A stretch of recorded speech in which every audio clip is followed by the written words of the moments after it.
अब हम बात करते हैं 1935 के भारत शासन अधिनियम की। देखो बेटा 1909, 1919 और 1935 ये तीन मुख्य रूप से बड़े अधिनियम अंग्रेजों ने शासन व्यवस्था को चलाने के लिए लाए थे।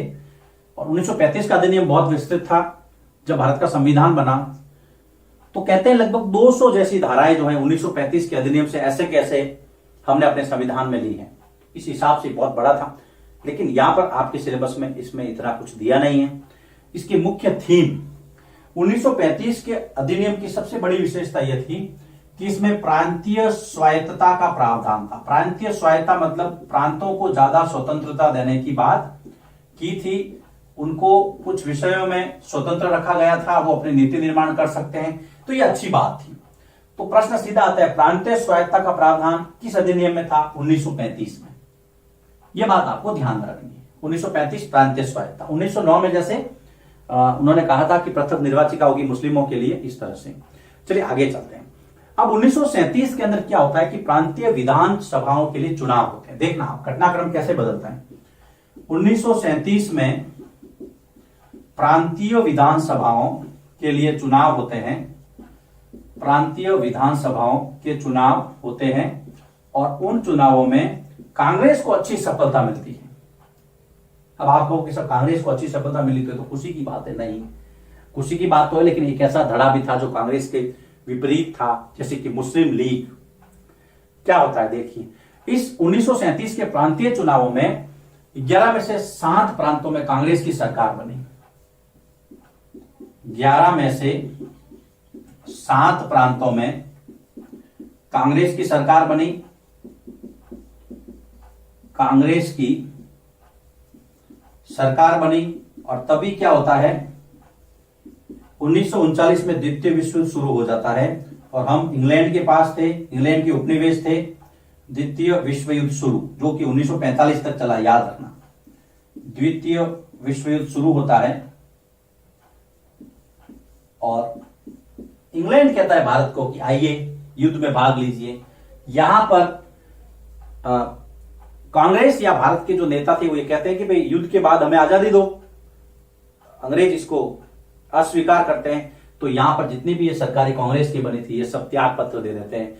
दूसरा विश्व ध्यान रखना 1939 से 1945 तक लिख देता हूं मैं। द्वितीय विश्व युद्ध 1939 से 45 तक 45। आगे चलते हैं।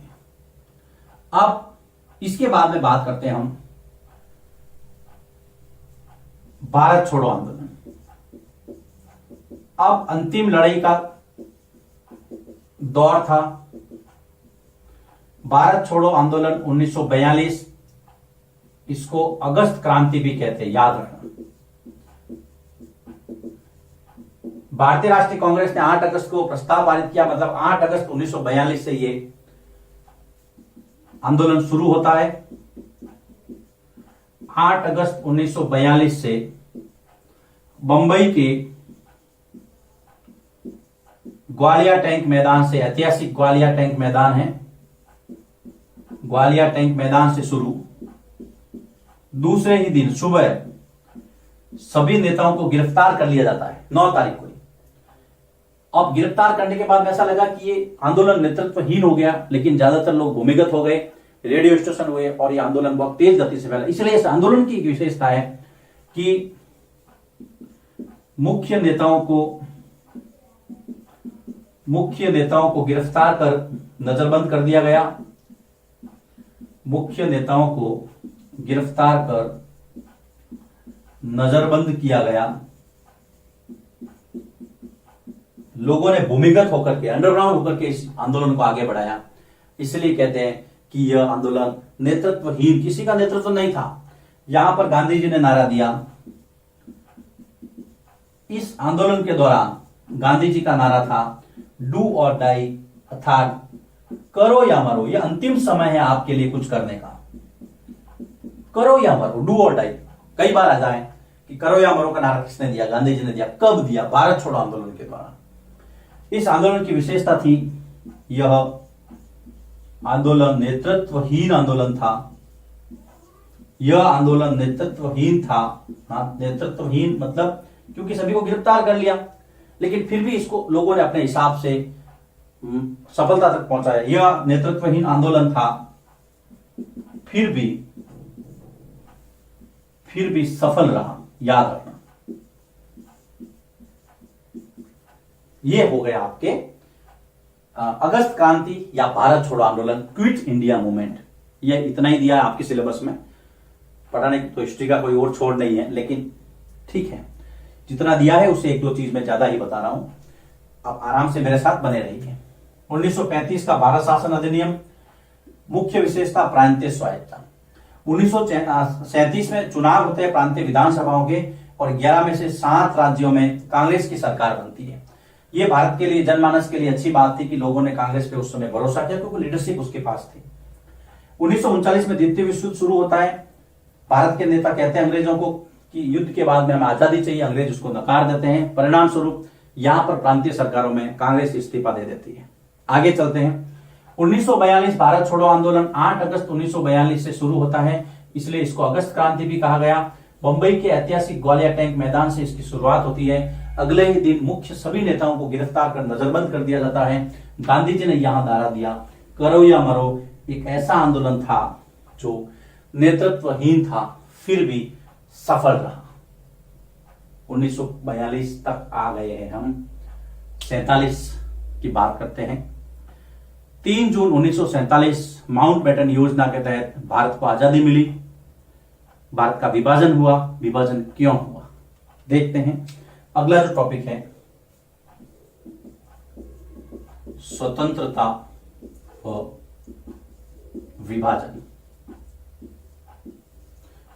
भारत की आजादी का जो खाका रचा गया वो 3 जून 1947 माउंटबेटन योजना। माउंटबेटन योजना थी। लॉर्ड माउंटबेटन अंतिम गवर्नर जनरल। 3 जून 1947 माउंटबेटन योजना में भारत की स्वतंत्रता और विभाजन का प्रस्ताव था। स्वतंत्रता थी और विभाजन, इसके तहत फिर बाद में 15 अगस्त 1947 को भारत आजाद हुआ। हम स्वतंत्र हुए। पाकिस्तान 14 अगस्त को मनाता है, हम 15 अगस्त को मनाते हैं। मध्य रात्रि में पंडित जवाहरलाल नेहरू ने भारत की जनता को संबोधित करते हुए कहा था, इस समय जब पूरी दुनिया सो रही है, भारत अपने नए भाग्य से साक्षात्कार कर रहा है, और जो पीढ़ियां इस दृश्य को देख रही है वो अपने आप में सौभाग्यशाली है, क्योंकि हम एक युग से दूसरे युग में प्रवेश कर रहे हैं। बहुत कम लोग होते हैं जिनको ये अवसर प्राप्त होता है। ये उनके शब्द थे उस समय मध्य रात्रि में जब उन्होंने देश को संबोधित किया था। देखो बेटा, ये जो माउंटबेटन योजना थी 3 जून 1947 की, कि जब भारत को स्वतंत्रता दी जाए, लेकिन भारत को एक विभाजन की पीड़ा झेलनी पड़ी। अपने भाई को बांट करके अलग करना पड़ा उसको। उसकी पृष्ठभूमि में क्या था, क्यों विभाजन हुआ, यह प्रश्न आता है। पाकिस्तान के निर्माण या भारत के विभाजन के क्या कारण थे, हम कारणों पर चर्चा करते हैं। लगभग 8 कारण इस किताब में गिनाए हुए हैं, जो मैं आपके सामने यहां चर्चा में लाऊंगा। शुरू करते हैं। पहला, सबसे पहले कि 1930 के दशक से, जब से मुस्लिम लीग की स्थापना हुई थी, 1930 के दशक से जो मुस्लिम लीग थी वो हिंदुओं और मुसलमानों को अलग राष्ट्र के रूप में देखने लगी थी। 1930 के दशक से मुस्लिम लीग हिंदुओं व मुस्लिमों को अलग राष्ट्र के रूप में, अलग अलग राष्ट्र के रूप में देखने लगी थी। सबसे पहली बात तो ये। अब आपको कि सर 1930 का दशक, 1930 में तो उसकी स्थापना हुई थी। 1930 के दशक का मतलब ये होता है बेटा, 10 साल है ना, तो 1930 से 1939 ये 10 साल, उसको 30 का दशक बोलते हैं, जहां पर 30 की संख्या आ रही। इस दौरान बहुत सारी ऐसी चीजें हुई कि मुस्लिम लीग जो है ना, वो ये कहने लगी कि नहीं, हिंदू और मुसलमान दो अलग धर्म नहीं है, दो अलग राष्ट्र हैं, विभाजन अवश्य होगा। बहुत पीड़ादायक था।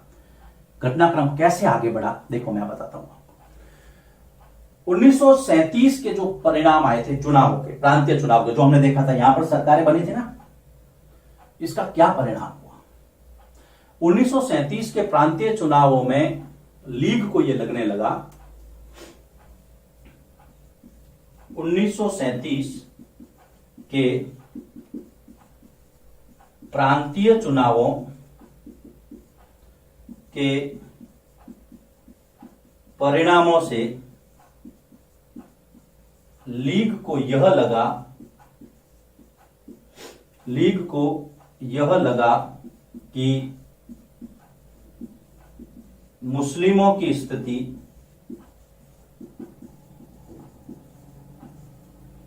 गौण है, गौण व द्वितीय दर्जे की है।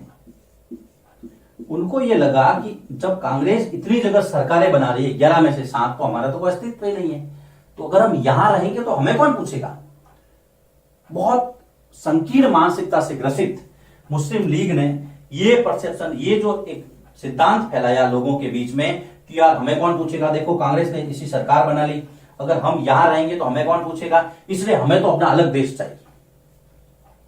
2 कारण मैंने आपको बताए। 1930 के दशक से मुस्लिम लीग ये देखने लगी थी कि हिंदू और मुसलमान 2 अलग धर्म नहीं बल्कि 2 अलग राष्ट्र हैं। 1937 के प्रांतीय चुनाव का जो परिणाम हुआ था, जिसमें कांग्रेस को बहुत ज्यादा सफलता मिली थी, लीग को यह सोचने पे विवश हुआ, लीग या विवश तो नहीं कह सकता, लीग ने यह सोच बनाई और उसका प्रसार भी किया कि भाई हम तो द्वितीय दर्जे के, हम गौण हैं, हम कभी मुख्य भूमिका में नहीं आ सकते इस राष्ट्र के अंदर, यदि रहे तो हमें कोई नहीं पूछेगा। आगे चलते हैं। तीसरा कारण, पहले आप इसको लिखिए, उसके बाद में हम अगले वीडियो में स्वतंत्रता और विभाजन, जो इस चैप्टर का अंतिम टॉपिक है, उस पर चर्चा करते हैं।